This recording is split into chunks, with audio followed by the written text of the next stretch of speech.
τον Δημήτρη Μαυρίδη. Δημήτρη, πες μας ένα πράγμα για τον εαυτό σου. Δουλεύω, σπουδάζω ταυτόχρονα. Έχω σχέση εδώ και 3 χρόνια περίπου. Σπουδάζω computer science, είμαι αισιόπτωρα στο στρατό. Πώς σου φαίνεται η ιδέα? Μπορεί να είναι αρκετά successful, τουλάχιστον ή να έχεις κάτι meaningful στο τέλος. Σαν user ή και σαν developer κιόλας.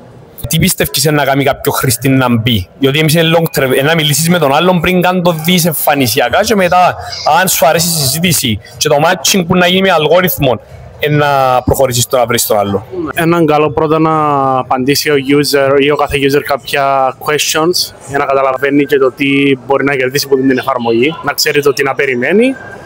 Και δεύτερον, μπορεί να είναι καλό να μην έχει pictures στην αρχή, να μόνο chat. Πρώτη η επικοινωνία τουλάχιστον να μπω chat, να μην δεις τη φωτογραφία του άλλου και αμέσως αρέσει.